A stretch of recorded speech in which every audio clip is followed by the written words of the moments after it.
So Late Night with the Devil is a movie that a lot of you have actually been requesting that I go watch and talk about. And I'm really glad I went to this theater tonight and I watched it. This was directed and written by Colin and Cairnes.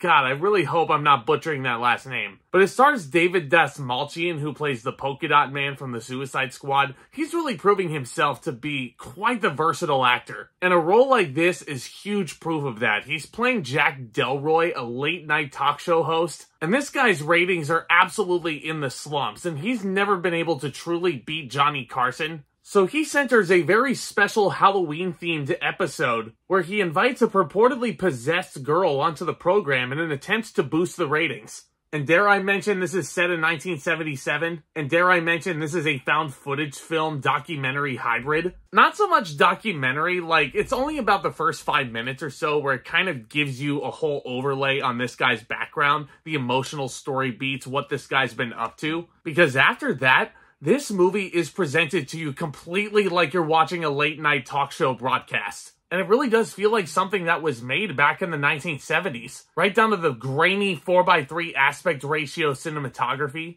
And I love every single thing that these writers and directors do to maximize the tension in the studio. Because keep in mind, this is a very claustrophobic setting. It's pretty much all set in one place. When the show is on the air, it does look like you're watching a late night talk show. But when it cuts to commercial and the people are cleared, you actually get to see all the behind-the-scenes chaos. And that's all shot in black and white, and I really appreciate the uniformity of that. It was giving me serious Memento vibes, because it's almost like, yeah, it's half black and white and half in color, but it's almost giving you the vibe of, okay, what's real, what's not real?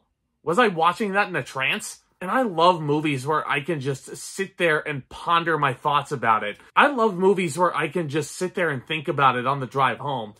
That's what I did with Late Night with the Devil. This movie, this movie was nuts. Now, I have seen so many found footage movies. I have seen so many movies revolve around demonic possession. This movie somehow in the year 2024 takes both of these concepts, or gimmicks in this case, and there's a whole fresh flavor to it. And here I was thinking the found footage genre was dead. That's not to say that this is completely found footage, because like I said, you're watching this as if it's a TV show, right down to how the cameras are oriented, all the camera cuts, the commercial breaks, the dialogue, and the jabs that go on in between host and guests. This is such a smart screenplay and phenomenal direction. I really can't wait to see what these guys do next. And I can't wait to see what else Dastmalchian has up his sleeve, because I can honestly say, I loved him in the Suicide Squad. I think he was one of the brightest spots of that movie, which I loved. But this just might be his finest achievement. This is a guy who basically has to play two different roles. When the cameras are on, oh my god, he is so charming and charismatic and funny. It honestly made me think I was watching a 1970s version of Jimmy Fallon.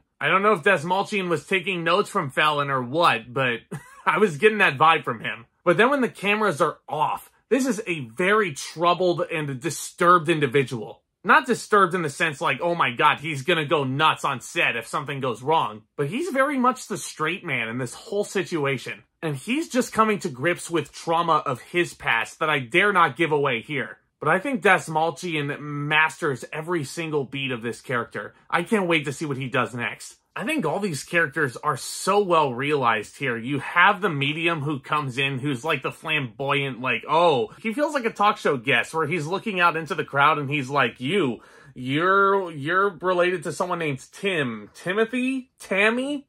Nailed it. It was Tammy. You have the skeptic who comes in who doesn't believe a darn bit of this paranormal happenings. He thinks it's all a bunch of smoke and mirrors. Of course, in a movie about demonic possession, you can't have it without the possessed girl. And I believe her name is Ingrid Torelli, the young actress playing Lily. Man, she was creepy. I mean, it's great what she does when she's actually possessed by this satanic spirit. But I found her more terrifying when she was just this innocent girl staring into the camera. Like, ugh, stop looking at me like that. And you want to know what makes this movie even more impressive to me? This little girl does not show up until about halfway through the broadcast. And I am still fully engrossed into this narrative. Like, I cannot wait to see what happens next. Like, I did not want to change the channel, figuratively. Like, this is one of the most unique and surreal and entrancing scary movies I've seen in quite some time. There is a point where it kind of does turn into a bit of a bodily horror movie, and it kind of caught me off guard, but in the grand scheme of things and the character it was relating to, it absolutely fit, 100%. But one thing that kind of did take me out of the movie was kind of the technical stuff involved with it. First of all, there was some electricity that was being portrayed through CGI, and it didn't look like it fit at all, guys. Like, it looked really bad. I know this is supposed to be an indie horror film, so I'm trying to give it some slack here. But when everything else, technically speaking, was so great and so innovative, like, it sticks out like a sore thumb. And one other thing, I did read up, and yes, there are some AI-generated images. And the only time you really see AI-generated images is in the intertitles, when it's basically segueing between commercial and broadcast. It's not a huge hiccup, but here's the thing.